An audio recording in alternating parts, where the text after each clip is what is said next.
La surprise a été énorme ce mercredi matin. L'ancien président Boni Yayi et le président Patrice Talon se sont rencontrés au palais de la Marina. Les deux hommes ont échangé sur les actions à entreprendre pour amener la paix entre eux. Vous aurez plus de précisions sur cette rencontre dans ce journal. Luc Atrokpo, maire de Cotonou, président de l'Association nationale des communes du Bénin, a procédé ce mercredi matin au lancement officiel de l'atelier bilan du projet planification familiale et plaidoyer. À travers ce projet, l'ANCB vise à mobiliser les communes pour la mise en œuvre de stratégies et politiques de planification familiale. Et puis, au Soudan, un coup d'État a été déjoué par les autorités mardi à l'aube. Les putschistes qui seraient des proches de l'ancien président Omar El-Béchir ont été arrêtés et la situation serait désormais sous contrôle. Mesdames, Mesdemoiselles, Messieurs, très chers téléspectateurs, bonsoir. Merci infiniment de nous rester fidèles et bienvenue à ce journal. Je vous l'annonçais en titre, personne ne l'imaginait. La rencontre entre le président Talon et son prédécesseur Boni Yayi a bel et bien eu lieu ce mercredi matin au palais de la Marina. Cette rencontre intervient quelques jours après le retour au bercail de l'ancien président qui était absent du Bénin depuis près d'un an. Pour beaucoup de Béninois, la surprise est grande et cela est interprété comme un signe d'apaisement entre les deux hommes qui jusque-là paraissaient toujours divisés. Mais comme vous pouvez le constater sur ces images, les deux hommes semblent très ravis de se revoir. Ce matin, au palais de la Marina, l'échange entre les présidents Talon et Boni Yayi a duré une cinquantaine de minutes. Le prédécesseur aurait plaidé auprès de son successeur la libération de certains prisonniers et le retour des exilés. C'est un honneur pour moi, c'est un plaisir. Je veux revoir de vous retrouver, de vous saluer en bonne forme. Je vous en grâce, vous soyez en bonne santé. Je suis tout ému. Merci. Merci pour l'initiative, merci pour la rencontre. Je l'attendais depuis fort longtemps. Et tout Béninois tout entier. Les Béninois de l'élection de l'Extérieur attendaient ce moment-là. De nous voir ensemble, de vous voir ici, là où vous avez consacré tant de temps, tant d'énergie de votre vie au service de la nation béninoise. Vous comprenez donc quelle est mon émotion, quelle est ma fierté de vous recevoir ici. Et donner également à notre frère ce message qui est que ceux qui, nous-mêmes d'ailleurs, comme tous concitoyens et ceux qui ont eu à consacrer du temps à cette nation, ont besoin, tant qu'ils ont la base de vie, de santé, de pouvoir se parler de ce conseil pour que cette nation qui, depuis longtemps, donnait la preuve de son unité, continue de croire en cela et de voir en nous des artisans de cette unité, de cette constitution. Merci. Merci, président. Là, j'ai pu comprendre que c'est président. Avec votre émission, à cause de la distanciation. On respecte les bonnes distances. On s'est tous vaccinés. Oui. Hein? Vous l'avez fait, ce président? En 2 doses. Ah oui. Je vais faire la 3e dose. On va faire bientôt, c'est possible. Vous donnez le bon exemple. Vous donnez le bon exemple. Le ministère d'un village a certaines communes. Ce journal se poursuit. Quittons à présent le palais de la Marina pour le palais des congrès de Cotonou, toujours avec le président Patrice Talon. À l'initiative du président de la République, les maires du Bénin et divers acteurs du secteur de la décentralisation ont tenu une séance de travail ce mardi 21 septembre 2021 au palais des congrès de Cotonou. L'objectif de cette rencontre a été d'apprécier le document dénommé Projet de réforme structurelle du secteur de la décentralisation en vue de l'amender et de l'adopter. Le président Patrice Talon, présent à la séance, s'est dit fier de voir les élus locaux aussi investis dans l'adoption de cette réforme. Le projet de réforme structurelle de la décentralisation a été au cœur des débats entre les acteurs présents ce mardi au Palais des Congrès de Cotonou, en présence du chef de l'État, Patrice Talon. La proposition de la réforme qui confie désormais le pouvoir d'ordonnateur du budget au secrétariat exécutif à polariser les attentions. La question qui me tient beaucoup à cœur, je ne sais pas s'il faut revenir là-dessus, je tiens quand même à le dire.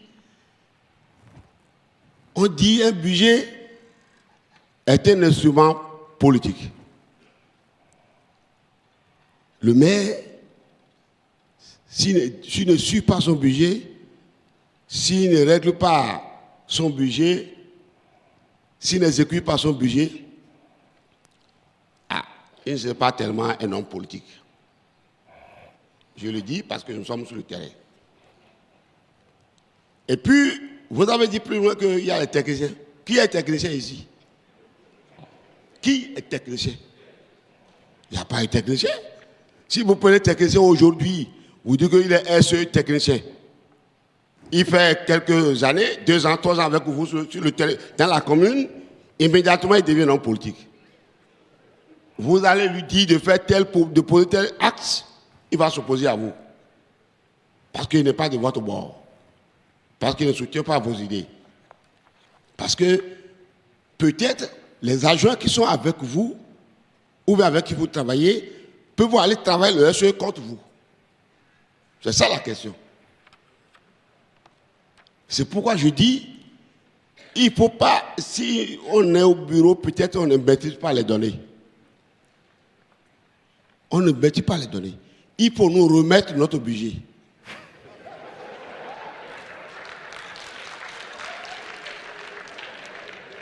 Si vous enlevez le budget, vous avez vidé le maire qui est un organe aussi de son contenu.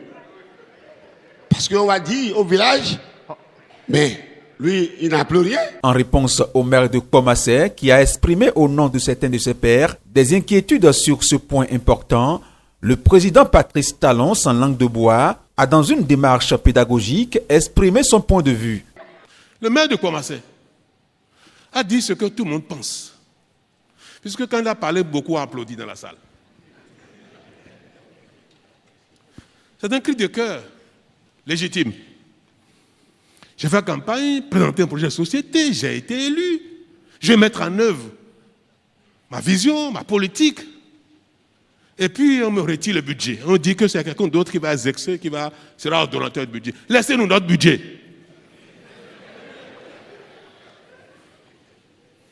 Mais ce cri de cœur justifie la pertinence de la réforme.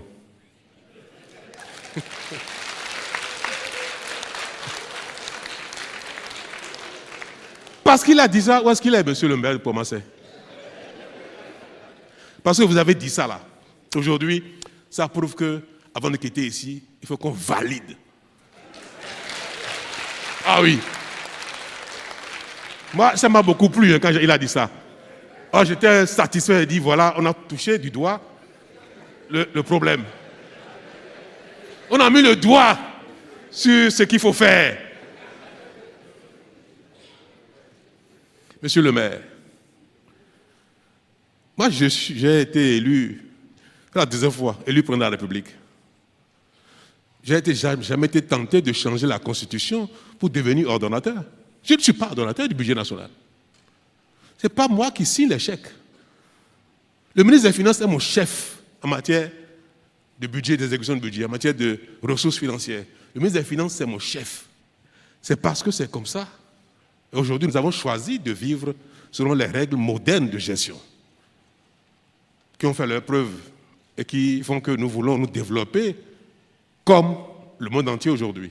Ces règles modernes de gestion requièrent qu'il ne faut pas laisser tous les pouvoirs dans les mains d'une même personne.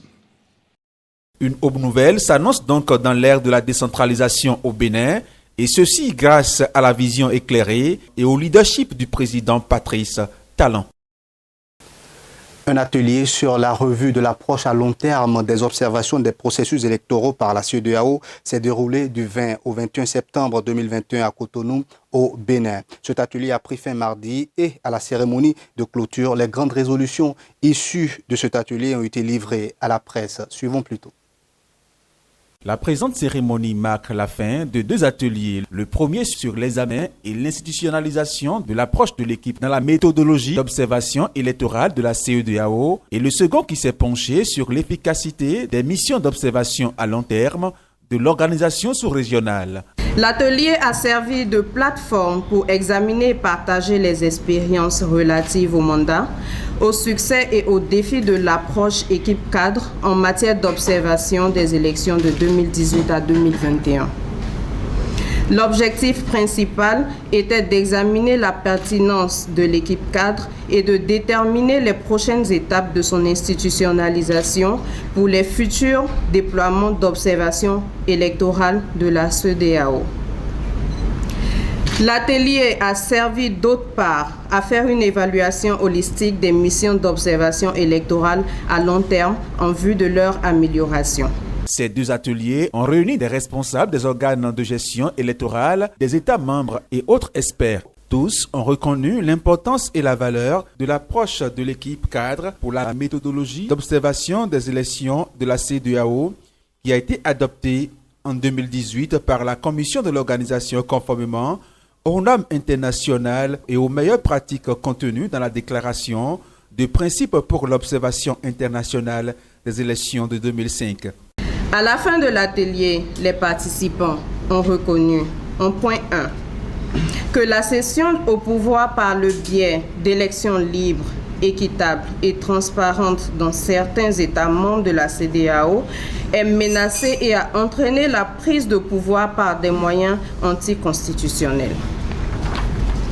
En point 2, le rétrécissement de l'espace démocratique et la restriction croissante des libertés civiles, de même que l'érosion des principes démocratiques dans certains États membres de la CEDEAO, sont un fait et qu'il est urgent de remédier à la situation.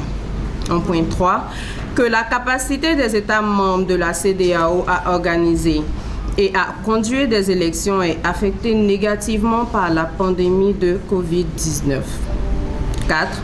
Que, au sein de l'espace CEDEAO, de nombreux enseignements ont été tirés dans le domaine des élections depuis le premier déploiement d'une équipe cadre en mars 2018. La mise en œuvre de vos suggestions, à n'en pas douter, permettra de promouvoir des processus électoraux libres, équitables, crédibles et inclusifs dans l'espace CEDEAO. Bref, l'amélioration du système électoral dans les États membres qui rassurera tous les protagonistes et limitera au strict minimum les conflits post-électoraux et pourquoi pas évitera même les simples remous à l'issue des consultations électorales et mettra définitivement fin à l'ère de l'accession au pouvoir par des voies anticonstitutionnelles. Entre 2018 et 2021, la commission de la CEDEAO, avec le soutien de la GIZ, a déployé des missions d'observation électorale de l'équipe cadre dans 6 États membres, notamment la Sierra Leone, le Mali, le Nigeria, le Burkina Faso, le Niger et le Bénin. Direction à présent le palais des gouverneurs à Porto Novo. Le budget 2022 de l'Assemblée nationale a été adopté à l'unanimité des députés après sa présentation par le président Louis Vlavonou. La plénière qui a permis l'examen et l'adoption de ce budget a eu lieu dans le cadre de la deuxième session extraordinaire de l'année 2022. Comparativement à 2021, ce nouveau budget a connu une légère hausse. Le compte-rendu de cette plénière pour plus de précision. Le budget prévisionnel gestion 2022 de l'Assemblée nationale s'élève à 19 176 505 315 francs CFA. Il a été adopté à l'unanimité des députés présents et représentés vendredi dernier au Palais des gouverneurs à Porto Novo. Présenté par le président Louis Vlavonou, le budget exercice 2022 a connu une légère hausse comparativement à 2021. Par rapport à 2021, qui était de 17 078 749 880, nous avons en 2022 19 176 505 315, soit un accroissement de 2 097 755 435, représentant une augmentation de 12,26%. Plusieurs régions justifient l'augmentation du budget 2022, notamment de nouvelles charges et dotations le remboursement du prêt contracté par la 8e législature pour le financement de la construction de son nouveau siège et la modernisation de l'administration parlementaire. Je parle des avantages accordés au personnel. Il y a des choses que vous avez accordées. Ce n'était même pas prévu au budget. Mais vous avez insisté pour qu'on paye des arriérés au personnel. Le personnel bénéficiait de beaucoup d'avantages. Mais la sécurité sociale, vous nous avez encore instruit récemment pour que, en attendant même que le gouvernement nous aide à régler les arriérés, les dettes d'une manière générale, qu'on puisse voir pour le cas spécifique de la sécurité sociale. Le peuple a souhaité que des sacrifices soient opérés à tous les niveaux. Nous travaillons à ce que ces sacrifices soient partagés par les élus que nous sommes. C'est pour ça que l'évolution de ce budget par rapport à l'année antérieure montre avec élégance que nous sommes à l'écoute du peuple. Remercier votre équipe, remercier le bureau, un salut, Monsieur le Président, donc tous les efforts du gouvernement qui nous souvient que l'Assemblée nationale n'a pas de recettes, nous n'avons que des dépenses. Donc c'est l'exécutif qu'il faut remercier après tout. Cette plénière a eu lieu dans le cadre de la deuxième session extraordinaire de l'année 2022. Les députés devront se retrouver dans la semaine pour évoquer d'autres points inscrits à l'ordre du jour de cette session extraordinaire. On reste au palais des gouverneurs, mais on passe de l'hémicycle au cabinet du président Louis Vlavonou qui a reçu en audience une délégation de l'Ordre national des architectes et urbanistes du Bénin. À la tête de cette délégation, le président donc de l'Ordre, Aimé Paul Gonsalves. À sa sortie d'audience, il est revenu sur la substance de l'échange qu'il a eu avec le président Louis Vlavonou. Suivons-le. C'est d'abord une visite de courtoisie et également ceci nous a amené à comprendre vraiment son dynamisme, donc et la célérité qu'il accorde aux dossiers qui lui sont envoyés. C'est un cas très particulier et nous tenons à le remercier pour cela. Bon, donc nous avons eu à lui présenter la corporation constituée d'architectes et d'urbanistes et nous avons également signalé donc, au président donc, de l'Assemblée que nous venons de finir le toilettage de notre décret et donc, qui date du 1er novembre 1983. Donc, comme vous le savez, c'était des architectes et des urbanistes qui étaient ensemble, donc qui travaillaient. Donc, et l'UOMOA a incité que les architectes et les urbanistes s'occupent chacun donc, de leur domaine. Le président de l'Assemblée nous a vraiment donné satisfaction à travers les réponses qu'il a eu à donner et on a été très surpris de comprendre qu'il connaît très bien le monde des architectes et des urbanistes et qu'il n'a pas ménagé donc ces efforts pour nous dire qu'il nous assistera. Je vous l'annonçais au sommet de cette édition, le président de l'Association nationale des communes du Bénin, Luc Atroko, a procédé ce mercredi au lancement officiel de l'atelier bilan du projet planification familiale et plaidoyer. C'est un projet qui vise à mobiliser et accompagner les communes du Bénin dans l'élaboration et la mise en œuvre d'une stratégie et d'une politique de planification familiale. La séance a connu la présence et la participation de plusieurs acteurs de la santé et des affaires sociales. Le reportage est signé Romaric Dossa et William Fernando. Organiser et entretenir une synergie d'action favorable à l'émergence de la planification familiale et ensuite plaider auprès du gouvernement pour l'amélioration du cadre législatif, institutionnel et réglementaire et pour la mise à disposition des communes des ressources subséquentes pour le financement des activités de planification familiale. Ce sont entre autres objectifs de cette rencontre initiée par l'Association nationale des communes du Bénin, NCB. Ceci dans le but de promouvoir la planification familiale dans nos villes. En réalité, la problématique est de savoir si mes revenus, mes moyens me permettent de vivre décemment et d'offrir une bonne éducation à mes enfants.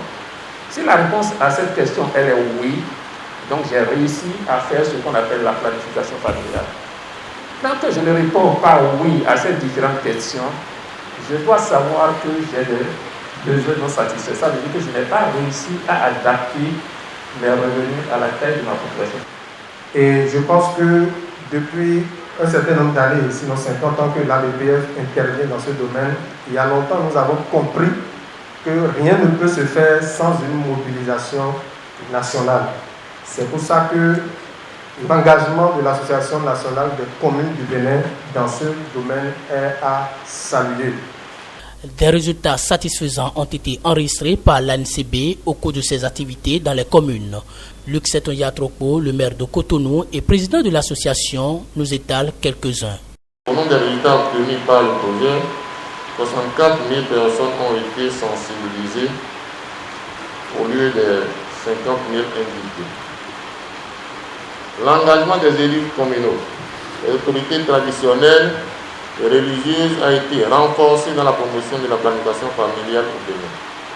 Une synergie d'action existe désormais entre les acteurs de la mairie, du centre de promotion sociale, du médecin communal ou des zones et des OSC autour des questions du droit en santé sexuelle et reproductive sur le territoire des communes bénéficiaires du projet. Le projet a également permis à l'ANCB d'être plus visible sur les questions du droit en santé sexuelle et reproductive au Bénin.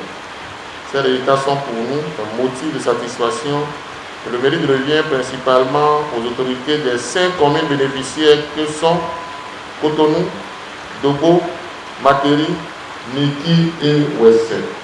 C'est parti pour 2 jours de travaux. La rencontre a aussi connu la participation de plusieurs leaders religieux. Une belle occasion de partage d'expériences pour réduire de manière considérable la pauvreté à travers la promotion de la planification familiale dans nos villes. Démarrons l'interactualité de cette édition par l'ONU où plusieurs dirigeants africains se sont exprimés à New York dans le cadre de la 76e Assemblée générale de l'Organisation des Nations Unies. Ils ont évoqué à la tribune des Nations Unies divers sujets qui vont de la démocratie à la lutte contre le terrorisme en passant par la distribution équitable des vaccins anti-Covid-19. Reportage. L'Afrique a eu voix au chapitre à la tribune de la 76e Assemblée générale des Nations unies à New York. Le président en exercice de l'Union africaine, le Congolais Félix Tshisekedi, a sollicité le soutien de l'ONU concernant la lutte contre le terrorisme sur le continent, alors que le Rwandais Paul Kagame a une nouvelle fois plaidé pour l'inclusion vaccinale. Nous pouvons et devons faire davantage pour accélérer la distribution des vaccins en Afrique. Cela profitera au monde entier. Les mesures positives prises par divers partenaires et entreprises en vue de renforcer les capacités locales de fabrication de vaccins sont également très appréciées. Pour sa première à la tribune des Nations Unies, le Zambien Hakainde Hichilema a souligné la nécessité pour la communauté internationale de promouvoir les valeurs démocratiques dans les pays en développement. Il est de notre devoir et en fait de notre responsabilité à tous dans la communauté démocratique mondiale de faire fonctionner la démocratie pour tous nos peuples. Nous pouvons le faire en apportant les dividendes de la démocratie par l'accélération du développement économique, la distribution équilibrée des ressources entre nos peuples et l'accès de nos populations aux opportunités d'une vie meilleure. Si l'année dernière, la rencontre était essentiellement virtuelle, cette fois, elle se déroule en format hybride avec la présence à New York de plusieurs chefs d'État et de gouvernement. Au Burundi, en 2 jours, des attaques à la grenade contre un bar, un marché et un arrêt d'autobus ont fait au moins 4 morts et une centaine de blessés. Ces attaques ont eu lieu alors que le président burundais est en déplacement à New York au siège de l'ONU. Le Premier ministre, quant à lui, a promis de faire la lumière sur cette série d'explosions. Au Burundi, le Premier ministre a promis de faire toute la lumière sur la série d'explosions qui touche la capitale, Bujumbura. En 2 jours, des attaques à la grenade contre un bar, un marché et un arrêt d'autobus ont fait au moins 4 morts et une centaine de blessés. Je venais de finir de me raser le crâne quand j'ai vu des gens courir partout. Je me suis déplacé lentement car les gens autour de moi paniquaient. Puis j'ai vu un blessé, d'autres étaient évacués à l'hôpital et j'ai vu l'endroit où la grenade a explosé. Samedi soir, une autre attaque revendiquée depuis par le groupe rebelle Red Tabara avait visé l'aéroport de Bujumbura avant le départ pour l'ONU à New York du président Évariste Ndayishimiye. Au Soudan, à l'aube du mardi dernier, des putschistes auraient tenté de prendre le contrôle des bâtiments des médias d'État. Selon les autorités soudanaises, les responsables de ce coup seraient des proches de l'ancien président Omar el-Béchir. Ils auraient été arrêtés et la situation serait maîtrisée. Au Soudan, une tentative de coup d'État menée par des officiers liés à l'ancien régime a été avortée ce mardi. À l'aube, des putschistes auraient tenté de prendre le contrôle des bâtiments des médias d'État. Selon les autorités, les chefs du complot ont été arrêtés et la situation serait maîtrisée. Ce qui s'est passé est un coup orchestré par des partis à l'intérieur et à l'extérieur des forces armées, qui est une extension des tentatives des restes de l'ancien régime pour faire avorter la transition démocratique civile. Nous allons prendre des mesures immédiates pour fortifier la transition et démanteler le système du 30 juin qui constitue toujours une menace pour la transition. Cette tentative de coup d'État ne serait pas le premier à viser le gouvernement de transition formé après l'éviction en 2019 de l'ancien président Omar el-Béchir. L'ancien chef d'État est actuellement jugé pour sa participation au putsch de 1989 qu'il avait mené au pouvoir. Depuis 3 jours, des manifestants bloquent des routes et le principal port du pays pour dénoncer un accord de paix historique signé en 2020 avec les rebelles. Des tensions exacerbées par la crise économique qui secoue le Soudan. Ils nous ont toujours fait des promesses. Et la dernière fois qu'une délégation du gouvernement est venue s'asseoir avec nous, ils ont convenu que nous avions des vraies demandes et que le gouvernement central répondrait à nos questions et résoudrait nos problèmes. Nous avons alors débloqué les routes et attendu leur réponse. Mais ils n'ont jamais tenu leurs promesses. Les gens ont été obligés de bloquer les routes, mais cette fois c'est définitif. Soit vous résolvez nos problèmes, soit nous continuons le blocage des routes. Dénonçant le coup de force, le puissant chef paramilitaire Hemeti, ancien du régime el-Béchir, a pour sa part renouvelé son soutien à la transition démocratique. Restons toujours au Soudan pour dire qu'à la suite de ce coup d'État manqué, le chef de l'armée et du conseil souverain s'est rendu au campement militaire d'Al-Shajara, soupçonné d'avoir été le point de départ de la fronde. Le général Abdel Fattah al-Burhan a appelé à l'unité de toutes les forces vives du Soudan. Le général Abdel Fattah Burhan tente de rassurer après l'échec du coup d'État initié par une frange de l'armée soudanaise. Le président du Conseil de souveraineté a lancé mardi un appel à l'unité. Nous ne remettrons pas le Soudan à un parti inconnu. Nous ne le remettrons pas à des forces inconnues. Nous voulons remettre ce pays entre les mains des forces nationales qui veilleront à sa sécurité, à sa sûreté et à son unité, ainsi qu'à son peuple, dont nous nous soucions tous maintenant et dont nous ne cherchons qu'à améliorer les conditions. Nous gardons l'espoir que nous finirons par nous unir en tant que forces civiles et militaires pour construire le Soudan dont rêvent nos enfants. 2 ans après la chute de l'ex-président Omar el-Béchir, les Soudanais rêvent de démocratie dans un contexte économique morose.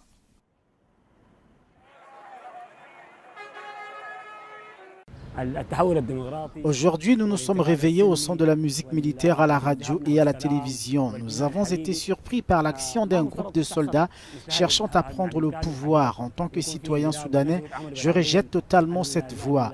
Nous voulons la démocratie, car notre pays est maintenant stable. Au vu de la situation économique du pays, de l'effondrement actuel et du chaos sécuritaire, voir quelqu'un annoncer prendre le contrôle du pays au nom d'une tribu alors que le gouvernement ne peut rien faire, rend la population sceptique.